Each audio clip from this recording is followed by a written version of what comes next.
we're multiple drinks in, and we're going to talk about the favorite albums that we listened to in 2015. They don't have to be new for 2015. They just have to be albums you listened to in 2015. Get it. Get it. So, favorite album I've listened to in 2015, Kendrick Lamar, To Pimp a Butterfly. It's really hard. It's really difficult. There's a lot going on in this album. All of the beats are free jazz for the most part. The record's about like race relations and the trappings of fame. It's not an easy listen by any means, but every time I listen to it, I just get sucked into it, and I find it really hard to do anything else while I'm listening to it. Been really captivated by it, been watching a lot of interviews surrounding it, and it's the #1 album in the country right now, so apparently I'm not the only one that feels that way. Shaun, you ready? Yeah, I'm ready. All right, gonna toss it over to Shaun now. Here we go. Okay, everybody. So my favorite album so far, listening, has been Tame Impala's Inner Speaker.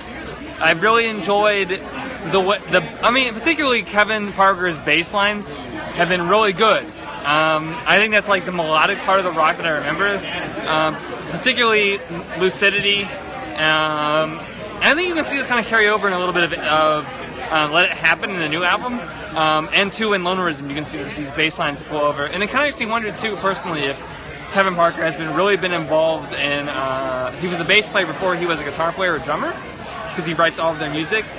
But saying that, in time, I really like the whole album together because he consistently makes these driven bass lines, driven patterns of music that create an album of like 12 to 14 tracks that just, it really brings you along.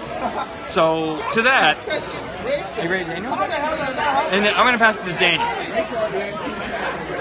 Hi, I'm Daniel. Favorite album of 2015 so far, anyway.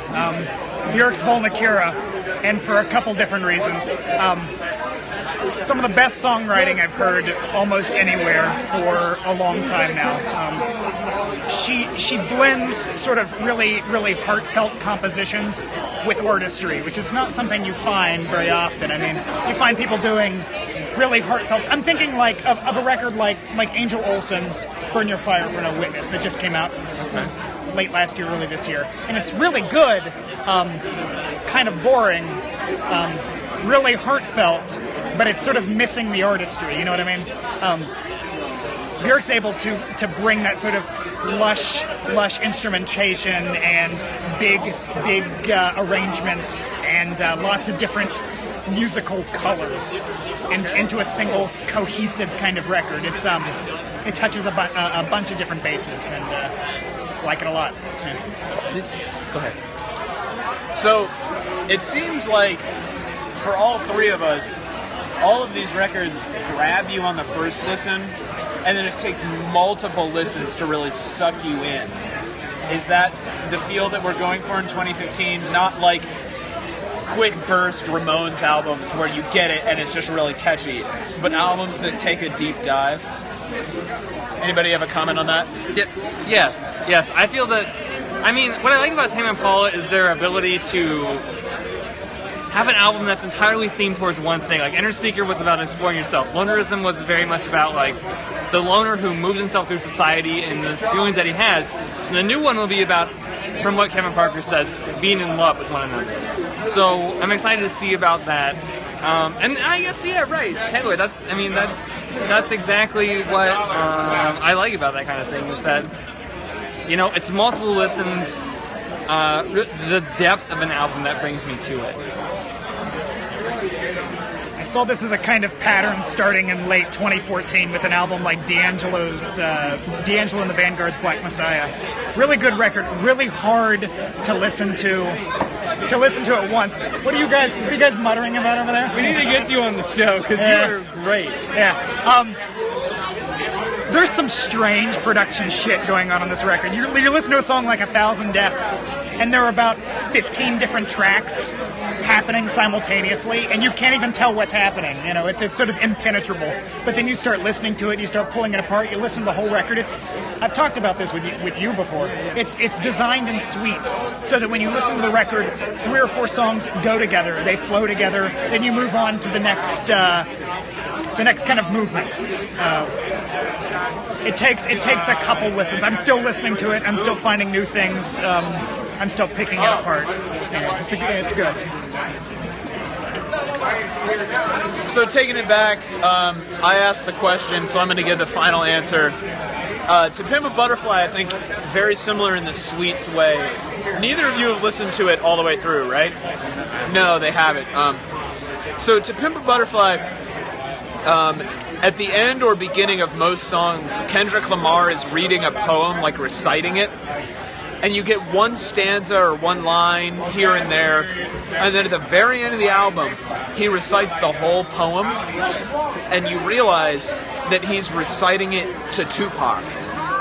And he has re-edited a Tupac interview to make it sound as if the two of them are having an organic conversation about this poem.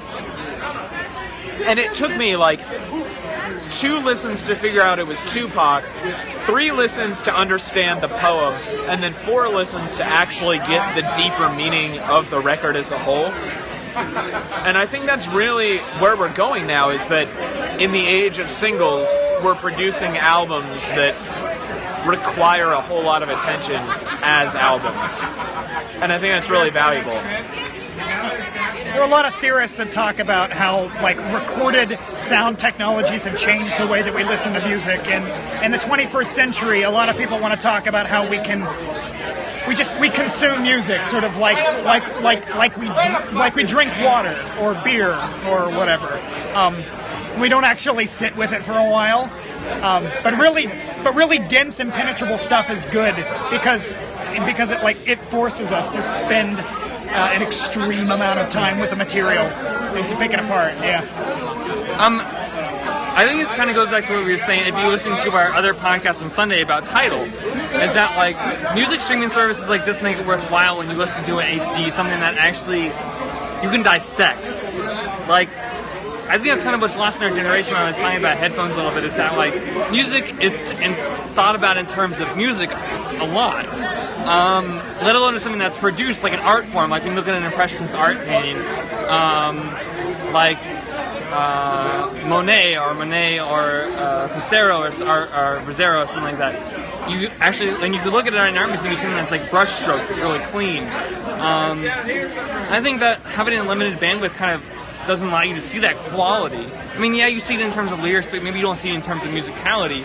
And as a writer of music myself, and as well as Daniel, I'm sure he would agree with this, that like when you write music, what makes it fun playing it is not so much just the ability to replicate it to produce a feeling within the audience, but it's fun for you yourself in the same way that, making something difficult, it's fun. It's fun for you, kind of in a sadomasochist kind of way. I don't want to speak for Daniel because I don't know that's right. Difficult music is good music, yeah. Right. So, and that's what I kind of like. I think all of these albums are pretty good in that. That there's something that's like deep and heartfelt. It kind of hurts a little bit when you play it. I'm gonna pass it there because I'm kind of done with that. So, by the opposite token, in episode 8, which is coming out this Sunday, I'm going to talk about the new Matt and Kim record, which is very much dumb fun, like, it's just really enjoyable on the first listen, it's really catchy. And I think there's really a place for that. Like, I love Matt and Kim, I love going to Matt and Kim shows, because it makes me forget about my problems. But I think serious music now, disregarding top 40 music, serious music today is either very fun, very, like, I don't want to say nihilistic, but it's very, like, nothing matters but this moment where you're listening to this song, or it's, you need to listen to this song 8 times before you understand what's going on. Are you guys feeling that? Yeah. I don't know if like 2 diametrically posed more than issues. 8 times is child's play, 16, 24. 50 times. Right. You know, good songs allow you to find something new every time you listen to it. No, right, exactly. I feel the same way as Daniel does that, like, it almost feels like painting someone. I hate to make that comparison again, but like, it's there's this classical sense about it, this like canon sense about this kind of music that allows you to relate to it in a way that some pop music doesn't. Does that make sense? Oh, absolutely. I think like Katy Perry doesn't have a canon sensibility to it in the same way that, you know, the Flaming Lips does. I don't know if that makes sense. I guess maybe Miley Cyrus versus the Flaming Lips is a better comparison. But Madonna does. I don't know. I think Madonna does have that kind of sensibility. It's difficult to draw the line, you know, between this popular stuff, this pop culture material, and some of it really does have depth. I'm not going to talk about that right now because there's too much. There's too much. That's good. I also on the podcast I did quote like a version a couple times, so yeah.